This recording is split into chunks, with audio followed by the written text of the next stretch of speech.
Hello दोस्तों। 14-15 साल का एक ऐसा बालक जो अपने स्कूल के दिनों में डेली प्रार्थना करने के बाद घंटों गायत्री मंत्र जपा करता था। ईश्वर के एग्जिस्टेंस पे अटूट विश्वास था। लेकिन वही लड़का 19-20 साल तक जाते जाते उसका ये विश्वास टूटने लगा। उसे इस बात का विश्वास होने लगा कि एक सर्वशक्तिमान ईश्वर जिसने इस ब्रह्मांड को बनाया, जो इंसान को दिशा दिखाता है, उसके मर्जी के बिना कुछ भी नहीं होता, ये सारी बातें एक बकवास है। जी हाँ, मैं बात कर रहा हूँ एक महान क्रांतिकारी भगत सिंह के बारे में, जो भारत की आज़ादी के लिए अपनी पूरी जीवन कुर्बान कर दिया। उनका ईश्वर में विश्वास अविश्वास में कैसे बदला, इसके पीछे की सोच क्या थी, उन्होंने अपनी लाइफ में ऐसा क्या ऑब्जर्व किया जो उन्हें ईश्वर के प्रति अविश्वासी बनाया, आइए हम जानते हैं आज की इस वीडियो में।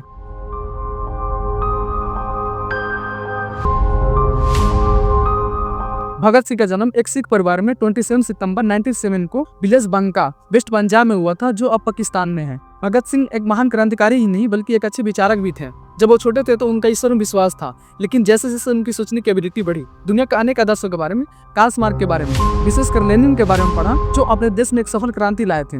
भगत सिंह को निर्मल स्वामी द्वारा लिखी एक बुक मिली जिसका नाम सरल ज्ञान था। इसमें एक नास्तिक के बारे में बहुत डीपली से बताया गया था। इस विषय के प्रति उनमें गहरी रुचि आने लगी। दुनिया को पढ़ने, सोचने, समझने और अपने देश में धार्मिक भेदभाव को देखने के बाद 1926 के अंत तक उन्हें इस बात का विश्वास होने लगा कि ईश्वर के बारे में जितनी भी बातें मनगढ़ंत कही गई हैं, वो सब बात एक झूठा छलावा है। भगत सिंह जेल के दौरान एक लेख लिखे जिसमें उन्होंने बताया कि मैं नास्तिक क्यों हूँ। यह लेख 1931 को द पीपल न्यूज में छपा। उन्होंने बताया कि उनकी इस नास्तिकता की सोच के लेकर उनके कुछ दोस्तों ने उन्हें अहंकारी कहने लगे। वो अपने लेख में कहते हैं कि एक हिंदू पुनर्जन्म में एक राजा होने की उम्मीद कर सकता है, एक मुसलमान या ईसाई स्वर्ग में आनंद की कल्पना कर सकता है, लेकिन मैं किस चीज की उम्मीद करूं, क्योंकि मैं जानता हूं कि जिस पल रस्सी का फंदा मेरे गर्दन में लगेगा और पैरों के नीचे से तख्ता हटेगा, वही अंतिम पल होगा। मेरी आत्मा सब वही खत्म हो जाएगी, उसके बाद कुछ भी नहीं रहेगा। बिना किसी स्वार्थ के, जीते जी या मरने के बाद किसी आनंद की इच्छा के बिना मैं अपनी पूरी जीवन भारत की आजादी के लिए कुर्बान कर दिया। वो अपने लेख में कहते हैं कि जिस दिन अधिक संख्या में हमें ऐसे सोचने वाले महिला और पुरुष मिल जाएंगे जो अपने जीवन इंसानों की सेवा और मानवता की भलाई के अलावा कहीं और डेडिकेट करे ही नहीं, उसी दिन से आजादी के दिन शुरू हो जाएंगे। क्या ऐसे लोगों को आप अहंकारी कहेंगे? मैं कहता हूँ ऐसे लोगों को जो अहंकारी कहता है वो या तो बहुत धूर्त है या फिर बहुत मूर्ख। वो आगे कहते हैं कि तुम जाओ किसी फेमस धर्म या व्यक्ति जिसके बारे में ये विश्वास किया जाता है कि ये आलोचना से परे हैं, क्योंकि वो गलती कर ही नहीं सकते, क्योंकि महात्मा जी महान हैं। वो जो कुछ भी कहते हैं, चाहे धर्म के क्षेत्र में हो, राजनीति के क्षेत्र में हो या नीति शास्त्र के क्षेत्र में हो, वो सब सही है। आप उनकी बातों से सेटिस्फाइड हो या ना हो, लेकिन आपको कहना चाहिए कि यही सच है। ऐसे माइंडसेट एक इंसान को विकास की ओर नहीं बल्कि एक खाड़ी की ओर ले जाता है।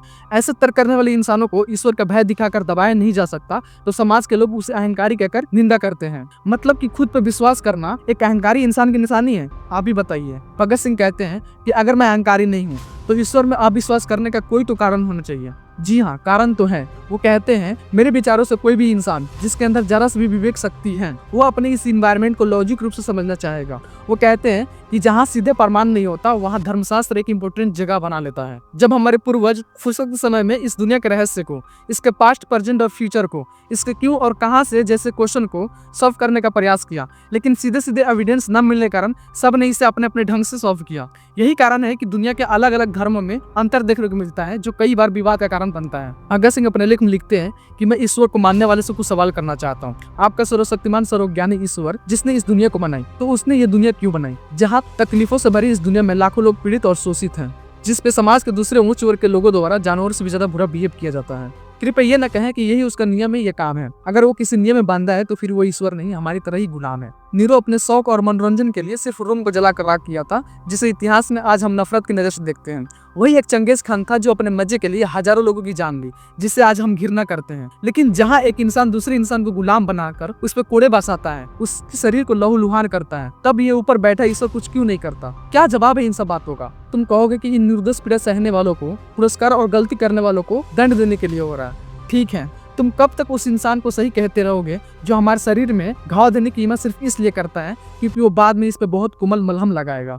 ये सब अत्याचार होते हुए ईश्वर क्यों देख रहा है? मजे लेने के लिए? तब तो उसमें और जो नीरो और चंगेज खान ने किया उनमें कोई अंतर नहीं है। तुम कहते हो कि ये सब इंसानों का पाप का नतीजा है, तो क्या तुम जानते हो कि इस दुनिया में सबसे बड़ा पाप गरीब होना है? गरीबी एक अभिशाप है।